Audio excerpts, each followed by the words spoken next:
Century, Congress has had to build consensus from both parties to pass legislation. Ending the filibuster would mean that the minority would get no say. The minority, I should say, would get no say. Might as well go home. Also, we've had 9 justices for over 150 years, but that could change. The National Review editorial board would like to know where Joe Biden stands on this issue. Quote, for a presidential candidate to refuse to answer in the hope that he could turn around after an election and with a razor-thin majority in the Senate, both abolish the filibuster and pack the Supreme Court would represent a political deception of historic proportions, they write. But it doesn't seem the American people will get the answer anytime soon. Watch this. Do you support the idea of packing the court? I'm not dodging the question. What I'm doing is staying focused. You know, and I'm not being critical of you at all. I've given my word.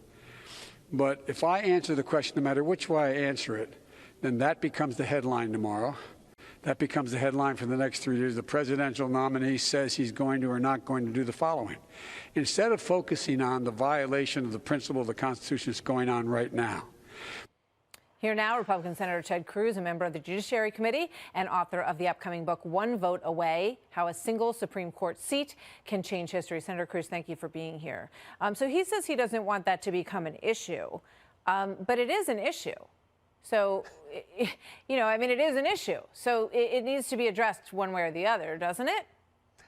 It does. And when he says he's not dodging the question, what he means is he's dodging the question. The answer is, of course, yes.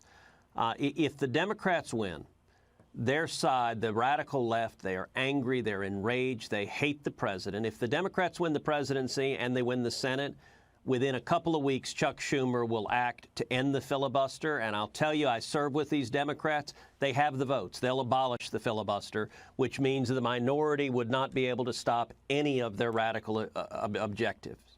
Not only that, though, I believe if they win a majority, they will act to try to pack the Supreme Court, to try to increase the number of justices from 9 to 11 or 13.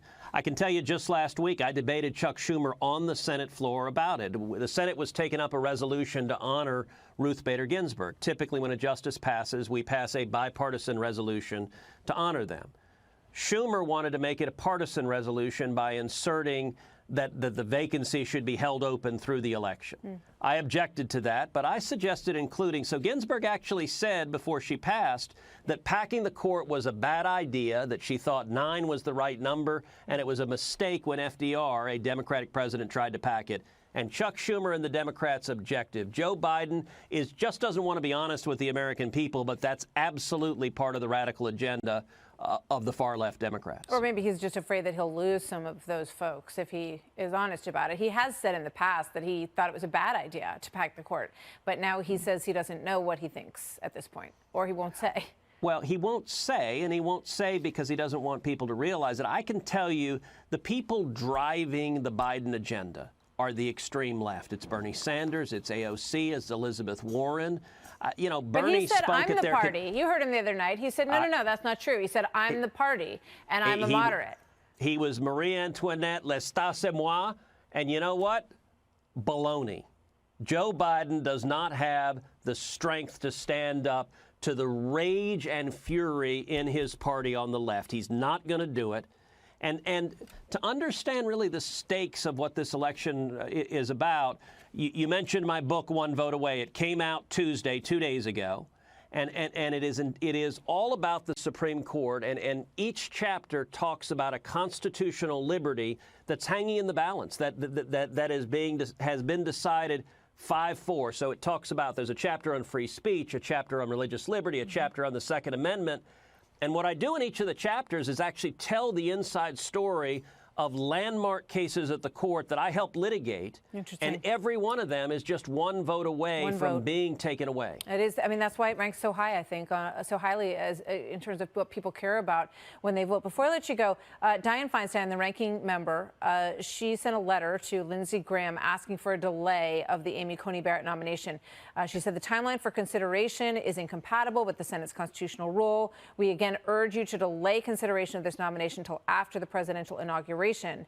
The Senate and the American public deserve the deliberative, thorough process, and this falls short. What do you think is actually going to happen? This hearing is already scheduled. So what do you project will happen when the gavel comes down here? The hearing will begin on October 12th. We will have a full and fair consideration of Judge Barrett, and I believe the Senate will confirm her. We will confirm her by the end of the month, before Election Day, and we've got a responsibility to do that. You know, one of the chapters in my book talks about Bush versus Gore. I helped represent George W. Bush in that case, and we saw 36 days of electoral uncertainty.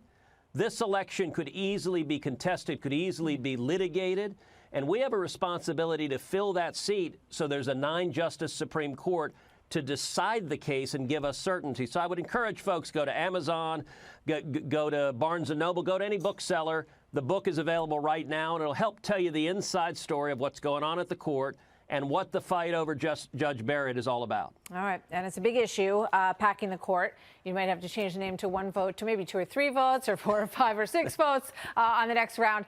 Congratulations on the book, Senator Cruz. Thank you. Good to have you here tonight.